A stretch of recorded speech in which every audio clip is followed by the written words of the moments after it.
रूपं महते बहुवक्त्र नेत्रं महाबाहु बहुबाहुरुपादं बहुदरं बहुद्रष्टाकराळं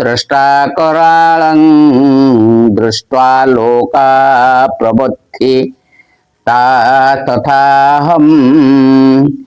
ओं नमो भगवते वासुदेवाय ओं परमात्मने नमः। ओं हे महाबाहु आपणकर बहुमुख ओ नेत्र विशिष्ट बहु हस्त ओ उरु ओ पाद विशिष्ट बहु उदर युक्त तथा बहु कराल तीक्ष्ण दंत युक्त अत्यंत भीषण रूप देखि बहु लोक व्यथित हेउचंती तथा मु भी व्याकुल हेउछि। 16 श्लोकरे अर्जुन कहिथिले मु आपणकर विराट रूप को अनेक भुज उदर मुख और नेत्र युक्त देखुछि। पुणी यही श्लोकरे सेई कथा कही बहु वक्त्र नेत्रम बहु बाहु रूपांदम ओ बहुदरम विशेषण देवार आवश्यकता कौन? 16 श्लोकरे अर्जुन सेई रूप को केवल देखिबा तथा कथा कहिले एवं एठारे ताहा देखि अन्य माने ओ स्वयं निजे व्याकुल हेउथिबा कथा कहउछन्ति। देखो तेणु पुनर्बार सेई रूपर वर्णना करिसन्ति। तिनी लोकंक व्यतीत हेबा कथा मध्य 20 श्लोकरे कुआ जाइथिला। एई श्लोकरे पुणी थरे कहिबार अभिप्राय कोन? 20 श्लोकरे विराट रूपर असीम विस्तार ओ उग्रता को देखि केवल तिनी लोकंक व्याकुल हेबा कथा कहिथिले एवं एई श्लोकरे अर्जुन सेई रूपरे अनेक हाथ पाद जंघ मुख नेत्र ओ उदर युक्त एवं बहु तीक्ष्ण दांत थिबारु ताहा अत्यंत विकराल देखि निजे व्याकुल हेबा कथा मध्य कहउछन्ति। तेणु एठारे पुनरुक्ति दोष नाही। ओं नमो भगवते वासुदेवाय ओं परमात्मने नमः। ओं नभस्पृहं दीप्तमनेकवर्णं व्याताननं दीप्त विशालनेत्रं दृष्ट्वा हि त्वां प्रव्यथितान्तरात्मा धृतिं न विन्दामि समं च विष्णु। ओं नमो भगवते वासुदेवाय ओं परमात्मने नमः।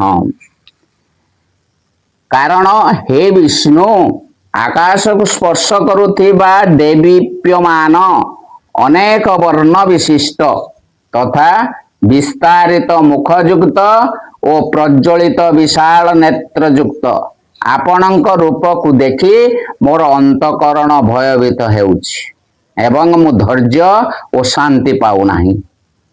एठारे विष्णु संबोधन अभिप्राय कौन?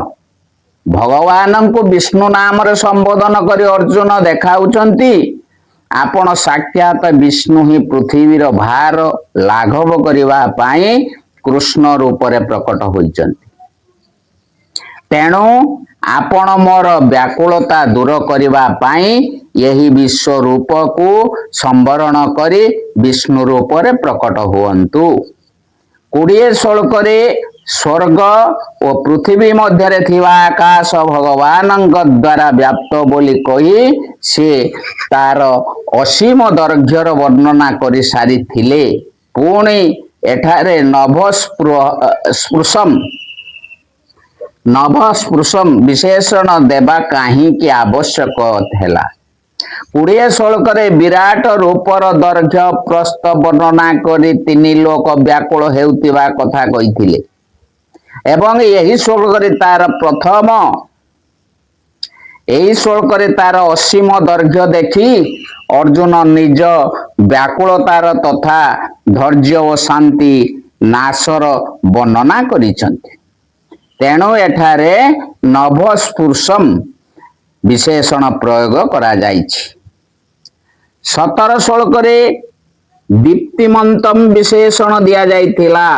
पुणी एठारे दीप्तम विशेषण देवार की आवश्यकता थिला? ସେଠାରେ କେବଳ ଭଗବାନଙ୍କର ରୂପ ଦେଖିବା କଥା କୁହାଯାଇଥିଲା ଏବଂ ଏଠାରେ ତାହା ଦେଖି ଧୈର୍ଯ୍ୟ ଓ ଶାନ୍ତି ଭଗ୍ନ ହେବା କଥା କୁହାଯାଇଛି। ଅତଏବ ସେହି ରୂପର ପୁନଃ ବର୍ଣ୍ଣନା କରାଯାଇଛି। ଅର୍ଜୁନ ନିଜର ବ୍ୟାକୁଳତା କଥା 23 ଶ୍ଲୋକରେ କହିସାରିଥିଲେ। ପୁଣି ଏହି ଶ୍ଲୋକରେ ପ୍ରବର୍ତ୍ତିତାନ୍ତରାତ୍ମା ବିଶେଷଣ ଦେଇ କେଉଁ ଭାବ ଦେଖାଇଛନ୍ତି। ଏଠାରେ କେବଳ ବ୍ୟାକୁଳତା ସେଠାରେ କେବଳ ବ୍ୟାକୁଳ ହେବା କଥା କହିଥିଲେ। ଏଠାରେ ନିଜର ସ୍ଥିତିକୁ ଭଲ ଭାବରେ ପ୍ରକାଶ କରିବାକୁ ସେ କହିଛନ୍ତି। ମୁଁ କେବଳ ବ୍ୟାକୁଳ ହେଉନାହିଁ, ଆପଣଙ୍କର ବିସ୍ତାରିତ ମୁଖ ଏବଂ ପ୍ରଜ୍ୱଳିତ ନେତ୍ରଯୁକ୍ତ ଏହି ବିକରାଳ ରୂପ ଦେଖି ମୋର ଧୈର୍ଯ୍ୟ ଓ ଶାନ୍ତି ମଧ୍ୟ ନଷ୍ଟ ହୋଇଯାଇଛି। ଓଂ ନମୋ ଭଗବତେ ବାସୁଦେବାୟ ଓଂ ପରମାତ୍ମନେ ନମଃ। ଓଂ ଦଷ୍ଟ୍ରାକରାଳାନି ଚ ତେ ମୁଖାନି ଦୃଷ୍ଟିବକାଳା ନଳସନ୍ନିଭାନି ଦିଶୋ ନ ଜାନେ ନ ଲୋଭେ ଚ ଶର୍ମ ପ୍ରସିଦ୍ଧ ଦେବେଶ ଜଗନ୍ନିବାସ। ବିକଟ ଦନ୍ତ ପାଟି ହେତୁ ଭୟଙ୍କର ଦିଶୁଥିବା ଓ ପ୍ରଳୟ କାଳର ଅଗ୍ନି ପରି ପ୍ରଜ୍ୱଳିତ ହେଉଥିବା ଆପଣଙ୍କର ମୁଖ ଗୁଡ଼ିକୁ ଦେଖି ମୁଁ ଦିଗମାନଙ୍କୁ ଜାଣିପାରୁନାହିଁ ଏବଂ ମାନସିକ ଶାନ୍ତି ବି ପାଉନାହିଁ। ତେଣୁ ହେ ଦେବେଶ, ହେ ଜଗନ୍ନିବାସ, ଆପଣ ପ୍ରସନ୍ନ ହୁଅନ୍ତୁ।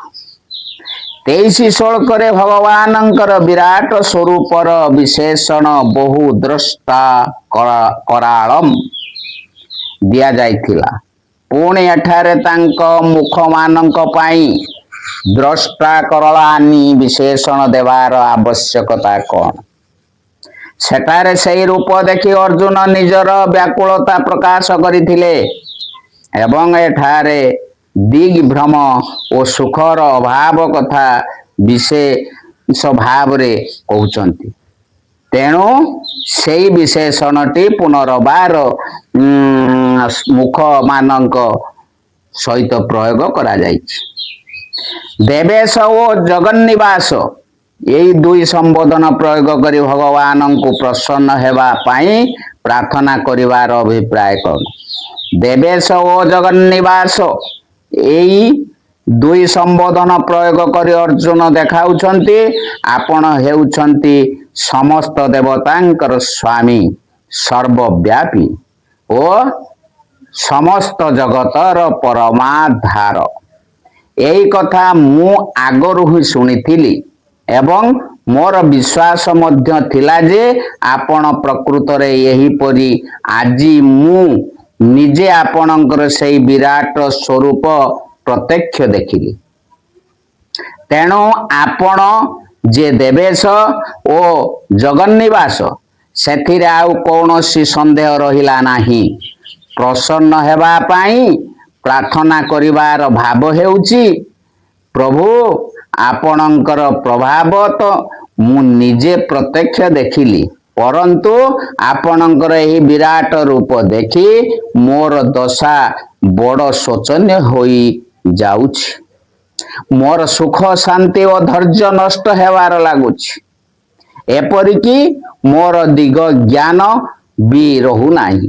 ଅତଏବ ଦୟାକରି ଆପଣ ଏଥର ଏହି ବିରାଟ ରୂପ ଶୀଘ୍ର ସମ୍ବରଣ କରିନିଅନ୍ତୁ।